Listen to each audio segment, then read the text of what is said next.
આજકાલ ખાદ્ય પદાર્થોમાં ખૂબ ભેળસેળ થઈ રહ્યું છે અને આ ભેળસેળ ઉપર આરોગ્ય મંત્રીનું નિવેદન સામે આવ્યું છે। સરકારે એક્શન લઈ અને 18 એકમને સીલ કર્યા છે। તેઓનું કહેવું છે કે અધિકારીઓ સતત આ બાબતે ચકાસણીમાં લાગેલા હોય છે। 32 માંથી 22 વાન સતત દરેક જિલ્લામાં તપાસ કરે છે।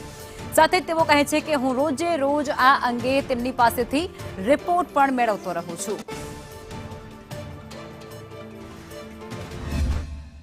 નકલી પનીરમાં મીડિયાઓએ પણ ખૂબ જાગૃતતા દાખવી છે। બધી બાબતોમાં અમારો કાન પકડવામાં અને અમને માહિતી આપવામાં પણ મીડિયાનો ખૂબ સારો રોલ છે, જેથી કરીને સરકાર દ્વારા આની ઘણી બધી માહિતીઓ પ્રાપ્ત થઈ અને એક્શન લીધા છે।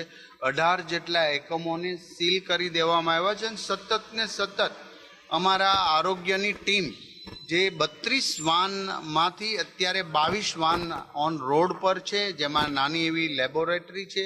ત્વરિત એક્શન લઈ શકાય, ફૂડ પર એવો ત્વરિત ટેસ્ટ પણ કરી શકાય છે। આ રીતની 32 વાન અત્યારે 32 માંથી 22 વાન સતત ને સતત દરેક જિલ્લાઓમાં ટાઉન પ્લેસમાં ફરે છે અને એમનું રાત્રે હું દરેક રિપોર્ટ લઈને એમનું લાઈવ લોકેશન પણ પ્રાપ્ત કરું છું।